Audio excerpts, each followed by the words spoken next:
So he goes to cinema with his dad. Yeah. That's what he does every week. Weird little interaction with him where he's like, well, for starters, like, do you know what film they're watching? You remember that? Because I didn't take notice of that the first time, obviously, because I was watching it this time. I was like analysing it a bit. Yeah. And I was thinking, what film did they go and watch? And they go and watch Rafifi, right? I think that's how you say it. Okay. 1950s French crime noir film. Right? And I'm thinking, like you're watching that in 2014. You go in, you go in there with your dad, like you and your dad are like, you got this cool as fuck hobby of going watching like these really obscure French films, which it's like too good of a trope in terms of like, you know what I mean? No one's I don't know. It's like you dream thing. Like, me and my dad, like, we bond over this fucking cool as fuck niche thing. We have a bowl of popcorn and really get into it. It doesn't also, because in the whole dinner table scene when he's like, it's just my dream, and he's like going mad at all his family and stuff. Yeah. It doesn't really match up the whole like, well, I go to French movies with you. Yeah. So you'd think that kind of dad would be like, go on, you can draw. Yeah, I thought that. You know what I mean? Is that scene where is it his brother or something comes in? I think it's his cousins, maybe. Yeah, because I feel really bad on him, that because they actually generally ask him a question like, "How's it going?" He's like, "Yeah, I'm the main," and then he walks in, they go, "Hey!" Like, so they just kind of ignore it, and then he's like, "No, it's funny because I feel like I've had that happen to me." Better times, like you know, I'm like sat there with my family, and I'm like, they're like, "So, how's the comedy going, man?" And I'm like, "Well, I actually got a spot at a thingy," and then my cousin comes in, he's like, "Yeah, I'm a fucking plumber, innit? I've just fucking done some plumbing." Some mad plumbing. And I'm like, he's fucking brilliant, this guy. And I'm the funniest guy on the job. He's like so funny. Ben, you should learn from him. Yeah. Because I always wind Red up like my wife all the time. We watched that scene, and then I paused it and went, "Oh, that happened to me when I was a kid, you know." And she instantly went, "Don't. I'm literally imagine you just people ignoring you. It's just not nice." And then I rewound it like, and I was like, "So did it happen to you? What happened?" No, I think it was just. But you like, said you wanted to be. I think like when I was like in like 16, 17, I was like, yeah, like I want to, you know, be an actor and be comedy, and then like, you know what I mean. My brother was going, right, so you do college, and then what? Like we go uni. He's like, well, what after that? Being cynical. And it's just like.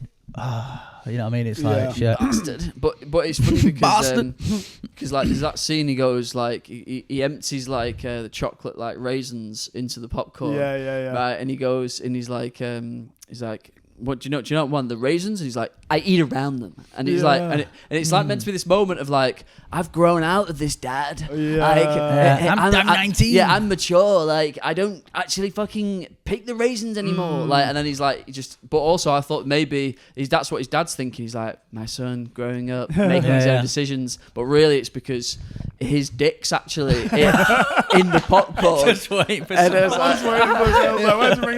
was just waiting for Ben to like speak 60, 90 seconds of like, you know, it's very like intriguing, right, when he's got the popcorn. But do you know why though? Because his dick is actually leaning on the fucking nuts. Yeah, no, so he's got like the whole like, you know, that trick that like where you put the fucking. Like you get me every time because you're so like easy to like relax and to listen to your voice. And I'm like, yeah, he's really going into the scene now. It's just like, do you know why, Karl? I'm like, why? He's like, because he was sucking him off.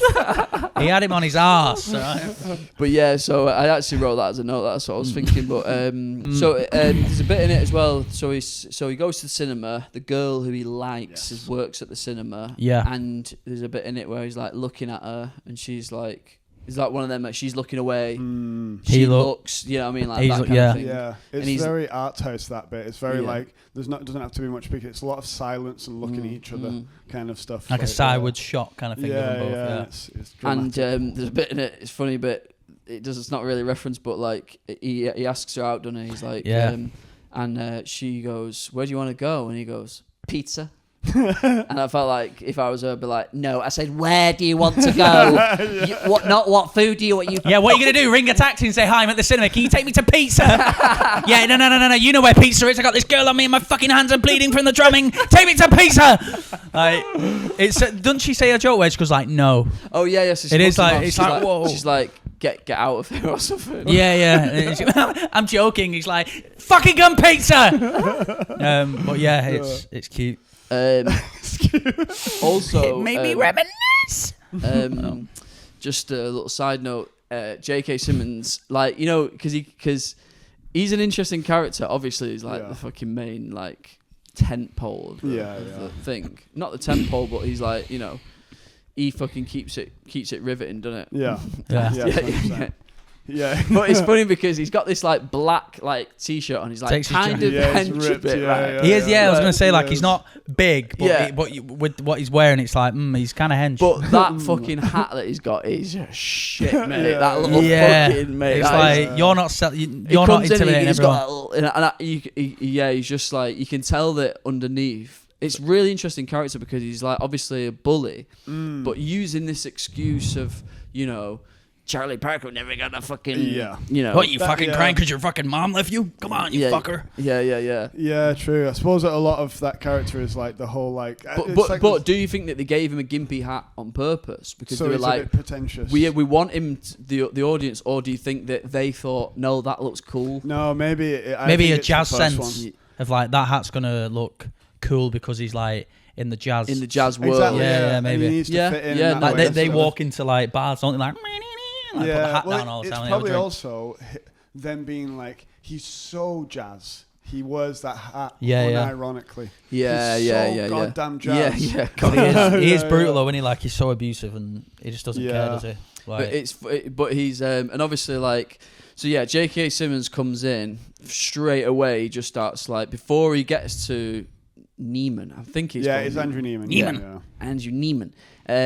Before he gets to him, he goes, "Someone's out of tune, aren't they?" And he's like, "Fucking." Oh, and he's like, "Come on!" And he starts terrorizing everyone. But I used to think when I first watched it, I was like, his insults are so good, right? But like looking back on it, watching it again, like he says one of them, he goes, "This isn't your boyfriend's dick. Don't come early." But it's like that doesn't make sense because he's got loads of mad. But I kept on every time he sort of did those ones. I'd proper laugh high pitch. And then like my wife go, "Oh, this is your sort of character in it." And that's where you know when I said in a certain part of the film, I like this film. No, definitely because I thought that like you'd be quoting that now from fucking like not that specific. What are you looking down there for? Yeah. Get the fuck out of here! I'll fucking demolish you. Why can I still see you, mini me? So. But fucking that Not My Tempo scene is probably one of the most like iconic scenes 100%. in like classic iconic cinema scene when at first he's like, "We've got a new guy." He's kind of like buzzing off him a bit. "We've got a new guy, everyone." After he's just roasted all them, the tension in it is so good. And like fucking, and then he's like, you know, after he just terrorized him, he's like, says, "Come on, we're gonna do that," and he plays it for a little bit, and then he's going, not quite. He's proper nice. You'll get it. You'll get it. He's proper like that, and then like the next one, it just gets progressively more and more fuming. He's so good. He's so good at developing it, isn't he? Yeah, and then I think it culminates with throwing the thing. Did he throw something at him or over him or something? Why did I just throw a chair at you, Neiman? And then he's like, "Whoa! Why did I just fuck your ass, Neiman? Why don't you bend over that fucking drum set and let me fucking don't come on your fucking boyfriend's dick early, you fucking piece of shit. Don't come on me early. Don't fucking come, Neiman. Swear. But yeah. Am I bumming or dragging? You're dragging your dick. Get it back in my ass. Is your dick dragging or coming? Let me see if your dick's dragging. Your dick's dragging. He's fucking shagging you. Not my tempo. That's not my tempo. Yeah. Not my tempo. Shut up. Wear the hat. Come on.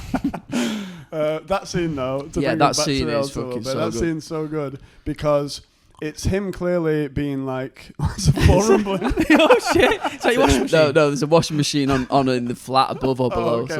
Okay. They won't be able to pick it up on. Wait. Tomorrow. No, you won't. Yeah. That's not Stop my it. tempo. That was not my rumbling. Well, in that scene, so it's him being like the whole the tense bit of like, "I'm gonna roast everyone." Here's the new guy. He's letting him believe like, "Fuck, I'm a sick guy." Yeah. He's like, "Move over, mate. I'm sitting in the chair now. It's my turn." Yeah. And then as soon as he's doing it, he's really going like, "If you are sick, when I knock you off, you're not quite going my tempo." If he's sick, he'll just go, "No worries.